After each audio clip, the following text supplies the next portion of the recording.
जिस कंपनी के राइडर्स हर गली मोहल्ले में दिखते हैं, हर भीड़ में दिखते हैं, हर ऐप नोटिफिकेशन में धड़कते हैं, क्या उसका शेयर अब हर पोर्टफोलियो में दिखेगा? क्या जोमेटो, जो भारत की सबसे बड़ी टेक स्टोरी बन चुका है, आने वाले सालों में 500 रुपए तक पहुंचेगा? आइए दोस्तों, समझते हैं जोमेटो की यह यात्रा, एक ऐसी कंपनी की कहानी जो सिर्फ खाना नहीं बल्कि भारत का डिजिटल रिवॉल्यूशन डिलीवर कर रही है। नमस्कार दोस्तों, पुराना चैनल डिलीट हो गया था, लेकिन स्टॉक सेंस हमारी नई शुरुआत है, जहां मिलेगा आपको सबसे भरोसेमंद स्टॉक मार्केट एनालिसिस। सुनिए, साल 2008 में एक लड़का था, दीपेंद्र गोयल। उसके पास था एक आइडिया, रेस्टोरेंट डिस्कवरी प्लेटफॉर्म का। नाम रखा गया था फूडी बे। और आज 16 साल बाद यही कंपनी भारत की डिजिटल इनोवेशन की पहचान बन गई है। हर स्ट्रीट, हर मेट्रो, हर छोटे शहर में जोमेटो का नाम और काम मौजूद है। देखिए, जोमेटो अब सिर्फ एक फूड डिलीवरी ऐप नहीं है, यह एक पूरा इकोसिस्टम बन गया है। क्विक कॉमर्स से लेकर रेस्टोरेंट सप्लाई तक, B2B से लेकर कंज्यूमर बेनिफिट्स तक। और यही वजह है कि मुझे लगता है इस कंपनी को लंबे समय के लिए देखना चाहिए। यहाँ एक बहुत बड़ी संभावना है। पिछले कुछ महीनों में सोशल मीडिया पर जोमेटो के मीम्स छा गए। ऑर्डर करते करते अकाउंट खत्म जैसे जोक्स। लेकिन इन जोक्स के पीछे एक सच्चाई है। ये कंपनी इतनी बड़ी हो चुकी है कि लाखों लोग हर दिन इससे जुड़ते हैं। इन्वेस्टर्स को भी ये बात अब समझ में आने लगी है। जोमेटो के फंडामेंटल्स पर नजर डालिए। रेवेन्यू ग्रोथ 64%, एडजस्टेड EBITDA 128% बढ़ा है। ये फैंटेसी नहीं बल्कि हकीकत है। तिमाही 3 में कंपनी ने दिखा दिया कि वह सिर्फ स्केल नहीं कर रही बल्कि प्रॉफिटेबिलिटी की तरफ तेजी से बढ़ रही है। सबसे बड़ी बात यह है कि भारत की कंजम्पशन स्टोरी अब अपने चरम पर है। 3 साल में क्विक कॉमर्स का मार्केट $1 बिलियन से बढ़कर $6 बिलियन पहुंच गया। और इस विस्फोट के केंद्र में है जोमेटो। अब बात करते हैं जोमेटो के बिजनेस मॉडल की। पहला स्तंभ, फूड डिलीवरी। आज जोमेटो 80 मिलियन मासिक यूजर्स को 1 मिलियन रेस्टोरेंट से जोड़ता है। यह दो तरफा मार्केट प्लेस है, जहां ग्राहक और रेस्टोरेंट्स को जोड़ा जाता है और राइडर्स डिलीवरी करते हैं। तिमाही 3 में इस सेगमेंट का रेवेन्यू 2072 करोड़ रहा।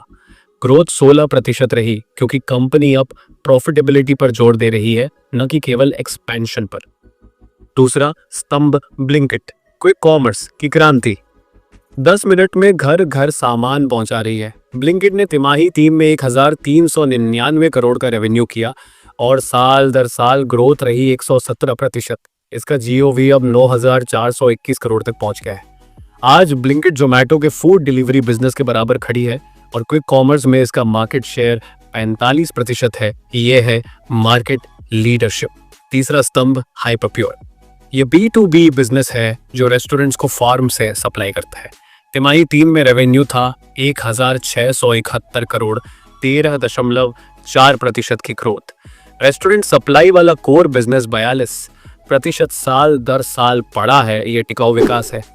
और चौथा स्तंभ, going out on district app, जो रेस्टोरेंट डिस्कवरी और एंटरटेनमेंट बुकिंग के लिए है।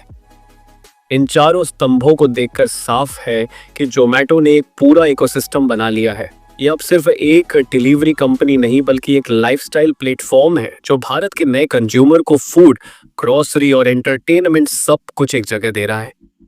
आप जरा इसके फाइनेंशियल हेल्थ पर नजर डालिए। तिमाही 3 में कुल रेवेन्यू 5405 करोड़ रहा, साल दर साल 64% की वृद्धि। नेट प्रॉफिट 59 करोड़ रहा, जो पिछले साल की तुलना में कम है, क्योंकि कंपनी ने ब्लिंकिट में भारी निवेश किया।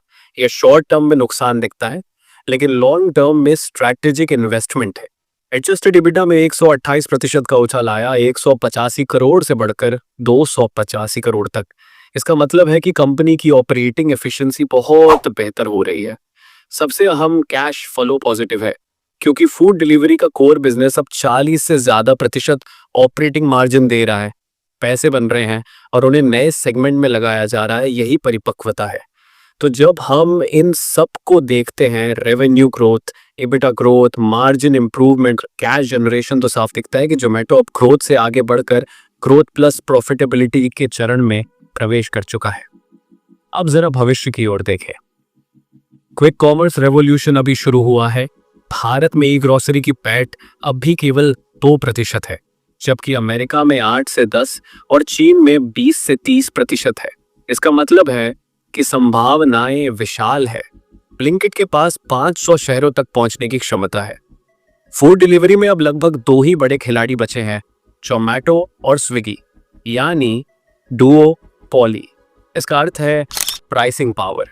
कंपनी मार्जिन को और बेहतर कर सकती है। इंटरनेशनल लेवल पर भी जोमैटो के पास संभावनाएं हैं। जब भारतीय ऑपरेशन स्थिर हो जाएंगे तब साउथ ईस्ट एशिया में विस्तार संभव है। टेक्नोलॉजी और एआई में भी यह कंपनी आगे है। Real time order allocation, delivery route optimisation, demand forecasting, सब कुछ एआई ड्रिवन है। यही इसकी प्रतिस्पर्धी बढ़त है। और सबसे अहम, भारतीय उपभोक्ता की सोच बदल रही है। लोग अब सुविधा के लिए भुगतान करने को तैयार हैं। ये कन्वीनियंस इकोनॉमी जोमैटो के पक्ष में काम कर रही है। अब सवाल आता है, क्या 500 रुपए का टारगेट वाकई संभव है? अगर देखें तो मौजूदा मार्केट कैप लगभग 2,89,000 करोड़ है। 500 रुपए के स्तर पर यह लगभग 3,50,000 करोड़ तक जा सकता है, यानी लगभग 12% का ग्रोथ। 2 साल की समय सीमा में यह बिल्कुल यथार्थवादी लक्ष्य है। ग्लोबल तुलना करें तो डोरडैश और मीतवान जैसी कंपनियों के मार्केट कैप कहीं अधिक है। जोमैटो जैसे ही मल्टीपल्स पर वैल्यू हो तो इसकी वैल्यूएशन भी ऊपर जाएगी। जैसे जैसे कंपनी लगातार मुनाफा दिखाएगी, वैल्यूएशन मल्टीपल्स बढ़ेंगे। यह वही ट्रांजिशन है जो हर सफल टेक कंपनी ने झेला है। और कुल बाजार का आकार लगातार बढ़ रहा है। Food delivery, quick commerce, B2B supply सब तेजी से आगे बढ़ रहे हैं। स्केल बढ़ने से फिक्स्ड कॉस्ट फैलेंगे और मार्जिन और सुधरेंगे। मेरे विश्लेषण में 500 रुपए का लक्ष्य कोई कल्पना नहीं, बल्कि ठोस आधार पर रखा गया अनुमान है। 16% की वार्षिक ग्रोथ दर से यह पूरी तरह संभव है, बल्कि यह काफी संयमित अनुमान है। अब अगर रिस्क की बात करें तो हाँ, वैल्यूएशन ऊंचा है, प्रतिस्पर्धा भी बनी हुई है और रेगुलेटरी बदलाव आ सकते हैं। ब्लिंकिट की प्रॉफिटेबिलिटी अब भी चुनौती है, लेकिन हर रिस्क अपने साथ अवसर भी लाता है। प्रतिस्पर्धा ये दिखाती है कि बाजार बढ़ रहा है, रेगुलेशन सभी को झेलना होगा और ब्लिंकिट की रणनीति पहले से तय है। कंपनी जानती है कि कैसे स्केल के साथ मुनाफा निकाला जाए। अब एक बड़ी बात, जोमैटो केवल एक कंपनी नहीं, बल्कि भारत के डिजिटल परिवर्तन का प्रतीक है। 2000 की शुरुआत में हमारा देश ऑफलाइन था। आज 80% शहरी भारतीय स्मार्टफोन यूज कर रहे हैं। 450 मिलियन इंटरनेट यूजर्स हैं और यह संख्या बढ़ रही है। फूड की खपत का पैटर्न बदल गया है। पहले 70% खाना घर में बनता था, अब बाहर से ऑर्डर करने का चलन तेज हो गया है। जोमैटो ने इसी बदलाव को पकड़ा है। दीपेंद्र गोयल का सपना था लोगों को बेहतर भोजन से जोड़ना, और आज यह सपना एक पूरी लाइफस्टाइल इकोसिस्टम में बदल गया है। तो अगर आप जोमैटो में निवेश करते हैं तो असल में आप भारत के डिजिटल भविष्य में निवेश कर रहे हैं। संक्षेप में कहें तो Zomato eternal limited, NSE code Zomato, मौजूदा कीमत लगभग 320 रुपए। लॉन्ग टर्म निवेशकों के लिए यह एक सुनहरा अवसर है। कंपनी मजबूत है, रेवेन्यू और मार्जिन दोनों बढ़ रहे हैं और मार्केट अवसर बहुत बड़ा है।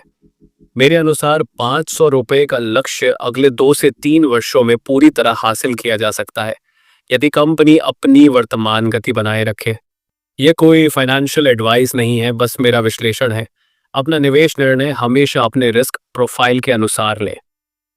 दीपेंद्र गोयल की कहानी भारतीय उद्यमिता की प्रेरक मिसाल है। असफलताओं से सीखते हुए उन्होंने अरब डॉलर कंपनी बना दी। तो दोस्तों, सब्सक्राइब कीजिए स्टॉक सेंस चैनल को ऐसे ही गहराई वाले विश्लेषण के लिए, और कमेंट में बताइए कि आपको लगता है कि जोमैटो 500 रुपए का आंकड़ा पार करेगा। मैं हूं आपका एनालिस्ट। मिलते हैं अगले एपिसोड में। तब तक हैप्पी इन्वेस्टिंग। याद रखिए, शेयर बाजार में उतना ही निवेश करें जितना खोने की क्षमता रखते हैं। धैर्य रखें, फंडामेंटल्स पर ध्यान दें और शोर को अनदेखा करें। धन्यवाद, मिलते हैं जल्द ही।